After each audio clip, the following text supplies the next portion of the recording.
داسې پیغمبر په اړوند معلومات درکوو چې تر ننه د شاید نوم هم ورته نه وي اورېدلی. پیغمبر علیه السلام په یو حدیث شریف کې فرمایي چې لمر د هیڅ چا لپاره نه ده درول شوی، یوازې د حضرت یوشع ابن نون علیه السلام لپاره.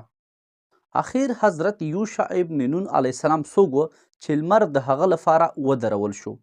د بني اسرائیلو دغه ستر نبي په دریو مرحلو کې درپېژنو.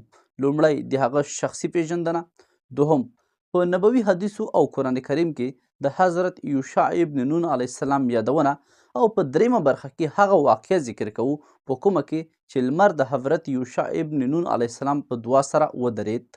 حضرت یوشع ابن نون علیه السلام د حضرت موسی علیه السلام ملګری، شاګرد، خادم او ځایناستی و. کله چې حضرت موسی علیه السلام وفات شو نو پر ځای حضرت یوشع ابن نون علیه السلام د بني اسرائیلو مشر وټاکل شو. حضرت موسی علیه السلام بني اسرائیل له مصر څخه بیرته ارض مقدس یا د فلسطین د خاورې په طرف را روان کړل. نو کله چې د سینا صحرا ته راورسېدل، الله جل جلاله بني اسرائیلو ته د جهاد کولو حکم وکړ چې د ارض مقدس یا فلسطین د نیولو لپاره جهاد وکړي. بني اسرائیلو انکار وکړ. الله جل جلاله 40 کاله په همدې صحرا کې وساتل. په دې دوران کې حضرت موسی علیه السلام وفات شو. د بني اسرائیلو یو نوی نسل منځته راغی چې حضرت یوشع ابن نون علیه السلام د بني اسرائیلو مشر شو. بیا بني اسرائیل د همدې پیغمبر حضرت یوشع ابن نون علیه السلام پر مشرۍ ارض مقدس یا د فلسطین خاورې ته داخل شول. دوهمه برخه په نبوي حدیثو او قرآن کریم کې د حضرت یوشع ابن نون علیه السلام یادونه. په قرآن کریم کې په صراحت سره د حضرت یوشع ابن نون علیه السلام یادونه نشته، یا هغه پیغمبران چې نومونه په قرآن کریم کې ذکر شوي په هغې ډله کې دغه پیغمبر نشته. د سورة کهف په 80 نمبر آیات کې موسی علیه السلام خپل ځوان خادم ته فرمایي چې زه دغه سفر تر هغې پورې جاري ساتم تر څو چې د 2 سمندرونو غونډال یا مابین ته ورسیږم. مفسرین وایي چې دغه ځوان خادم چې د حضرت موسی علیه السلام سره په دې سفر کې ملګری و د حضرت یوشع ابن نون علیه السلام و. اصلا واقعه څه شی وه؟ حضرت موسی علیه السلام یو ورځ خپل قوم ته ډېر زیات عوض او نصیحت وکړ. یو علمي موضوع باندې ورته ډېر زیات بحث وکړ.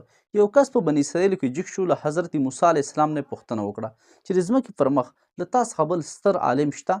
حضرت موسی علیه السلام ځواب ورکړ چې د ځمکې پر مخ له ما څخه زیات علم الله جل جلاله چاته نه دی ورکړی.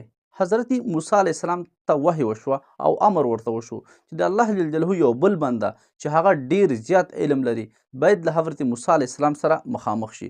موسی علیه السلام د دې کس په لټه کې وته چې دا حضرت خضر علیه السلام و، د خپل ځوان خادم سره یو ځای. دغه ځوان خادم په دې سفر کې حضرت یوشع ابن نون علیه السلام و چې د حضرت موسی علیه السلام سره ملګری و.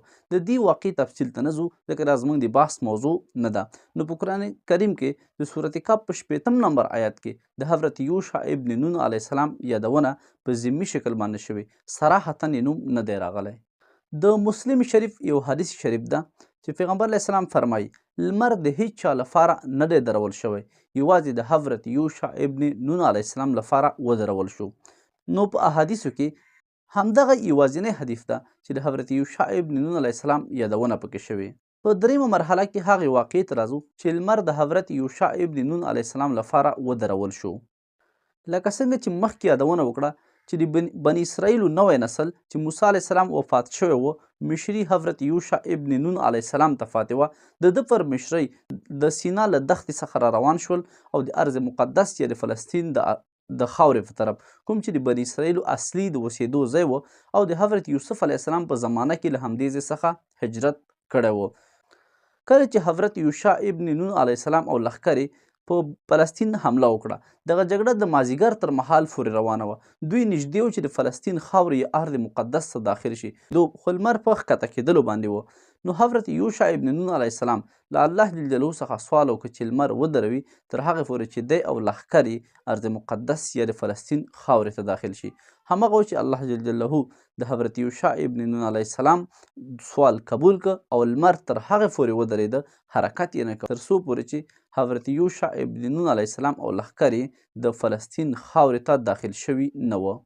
دا د بني اسرائیل یو عظیم پیغمبر چې په قرآن کریم کې یادونه نه ده شوې، خو ولې د حضرت موسی علیه السلام خادم ملګری ځایناستی و او بني اسرائیل د همده پر مشرۍ ارض مقدس یا د فلسطین خاورې ته داخل شول. سبسکرایب